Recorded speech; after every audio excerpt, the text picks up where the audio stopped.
সপ্তম শ্রেণী, বিষয় বাংলা, দ্বিতীয় পত্র। গুরুত্বপূর্ণ একটি ভাব সম্প্রসারণ। ইটের পর ইট, মধ্যে মানুষ কীট। শুরু করছি। মূল ভাব। নগর সভ্যতা বিকাশের ফলে আজ মানব জীবন সম্পূর্ণ পরিবর্তিত।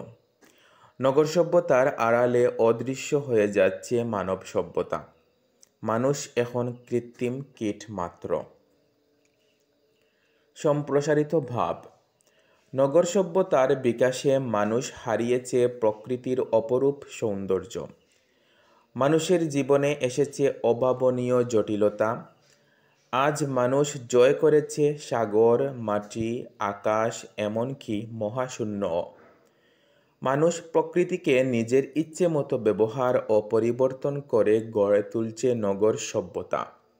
এজন্য মানুষ পাহাড় কেটে করছে সমতল ভূমি, জলাভূমিকে করছে ভরাট, বন উজাড় করে গড়ছে বসত, নদীর গতিপথকে নিয়ন্ত্রণ করেছে বাঁধ দিয়ে।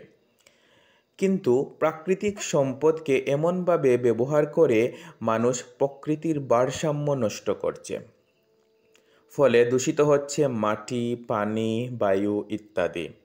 আধুনিকতার ছোঁয়ায় সমগ্র সৃষ্টিকে পাল্টে দেওয়ার নেশায় আমরা মেতে উঠেছি। ক্ষতি করছি প্রকৃতির। চারদিকে বাড়ি আর স্থাপত্যের মেলায় আমরা যেন হারিয়ে যাচ্ছি। কীট যেমন সংখ্যায় প্রচুর, তেমন মানুষের সংখ্যা এখন বিপুল পরিমাণে দাঁড়িয়েছে। আর এই ইট, কাঠ, পাথরের জঙ্গলে মানুষকে কীটের মতোই মনে হয়। আমাদের উচিত যত তাড়াতাড়ি সম্ভব প্রকৃতিকে আবার আগের অবস্থায় ফিরিয়ে নিয়ে যাওয়া। তাহলেই আশ্রয় মিলবে সুখ ও শান্তিপূর্ণ জীবনের। মন্তব্য। নগরায়ন মানুষের জীবনকে কিছুটা সহজ করলেও শান্তি দিতে পারেনি। নগরায়ন কেড়ে নিয়েছে মানুষের স্বাভাবিক জীবন।